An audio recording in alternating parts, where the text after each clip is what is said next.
Hi, this is SeomanReborn from ForgeGamers.com. I'm here with a little tutorial about how to set up the Magic Workstation to go ahead and play our Solforge games for us right now, so that way we can have an interface so we can easily look at what were the cards without having to do the text space like we do in the forums. This way we could actually get a hold of somebody we're playing, say, hey, do you have time to do it around this time, because how long ever it takes to take a game, and then just do it in one sitting. As opposed to having to wait for the other person to get back. I mean, obviously some people don't have the time for this, but it could be nice for the people who kind of want to just play the game right then and there. And you can also do playtesting with people this way. So the first thing you'll want to do for this is actually go to MagicWorkstation.com. You can see at the top of the screen it's got advertised on the program itself. Go to it. Go to MagicWorkstation.com. You'll want to download the evaluation version. You don't need the full version to run this. And right away it'll be the first thing right here. And then, depending on what browser you use, you just go ahead and install it, and just follow the installation. It's pretty easy. It's going to prompt you to install all the Magic cards themselves, or if you want the pictures. Don't worry about any of that. You just need to open it, ignore all those boxes, get rid of the tutorial boxes, and then go right to the program. When you get to the program, you'll see these sample cards as your first cards on there, and you'll see 3 cards. Whereas you see tremors, there'll be 3 different cards that will be not tremors or any of the cards up here. You need to right click on those, and you'll need to cut each single one of those, and then you can take one random card in here, copy it, and then paste it. Save the deck, and then save both of these right here, and then you'll be able to go to call an opponent.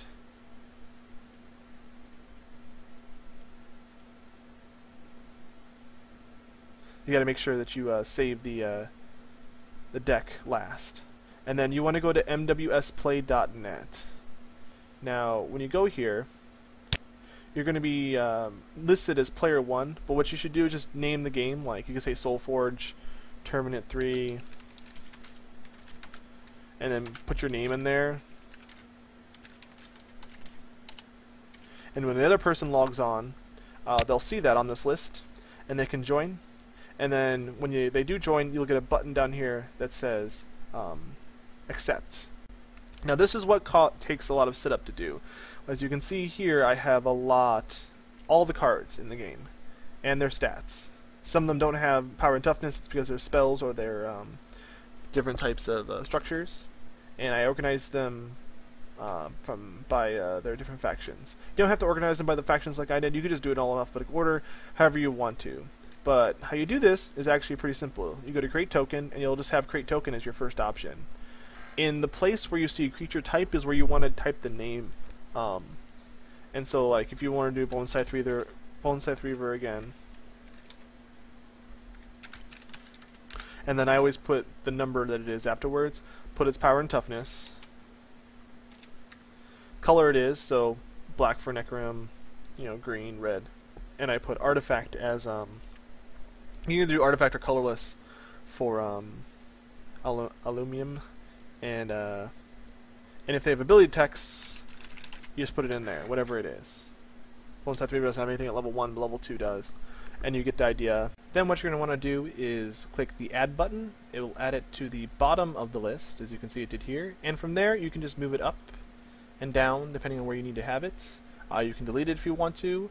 If you have something else you want to replace it with, you can press Replace. If you want to edit one, say I wanted to edit Glowed Stag, I edit it, and then it puts all the information in there. You can change whatever you want to. So it's really easy to do it that way, and then you just move everything up and down the list and put everything in the order that you want it. If you want to, you can add these tokens, which if you look at them, it's just a whole bunch of spaces in there, placeholders, and power toughness 0 plus the color type, and then I just have the name of it in the center. That way you can see it on the list that you saw before. And then what happens is then you can be able to, say I want to play Bonsai Reaver 2, you can click on the card and it has the stats right there. And you can see right here it has, when you play this creature, destroy target rank 1, everything's all there. And one of the things, not only do you have to put all those creatures in, my suggestion would be put lane tokens in. This helps you make sure that for bookkeeping purposes, you can just duplicate, it's Alt-D.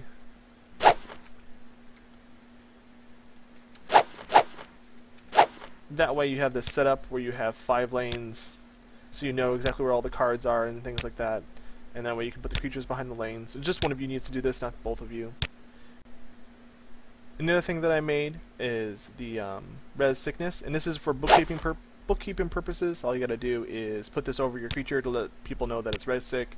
Because I noticed we had this problem when we were playtesting, and it really helped out to have this over the creature to let them know that, hey, res sickness, so that they know they can place a creature and it won't die right away, things like that. Really, that's it after that point. You can set your life total by going to the top. Set life is under gameplay, and you can set it at 100, so both of you can do that. And then you can add and subtract just by right-clicking on your life totals. There's no need to do anything with this or anything else in the play. If you want to kill a token, just protect the graveyard over here. And really, that's it. And you can just play the game that way. One thing to note, if you're the one creating the tokens, and I move it to the other side, you can't actually move it. Well, I can because I'm playing in solo mode right now, but if I was playing with a person, the only options I would say is to take control or sacrifice it. I couldn't actually like move it around. So the other player has control of it once you give it to them. And they're responsible for bookkeeping. My suggestion would be to also, if you have any buff effects such as Skarn or Fangwood Field, just update the power and toughness. And how you update the power and toughness is just by right-clicking. You see set power and toughness creature, and you just set it whatever it's going to be now, and it will update the creature accordingly. Also, if you need to make another one of the same type, like say Echo Wisp, a good thing is duplicating it. And whatever else you want to do. Like Sacrifice also gets rid of it right away. If you've ever messed with Magic Workstation, it's pretty easy to do all these things. If not, just kind of mess around with the program and get comfortable with it, and then you can play some games with people. Once again, my name is SeomanReborn. Thank you for listening, and you can go ahead and watch the gameplay video now. It will be in the same link as the thread as this one, and you'll be able to hopefully download Magic Workstation. If you have any problems, just talk about it in the thread, and I'll get back to you. Okay? Thanks.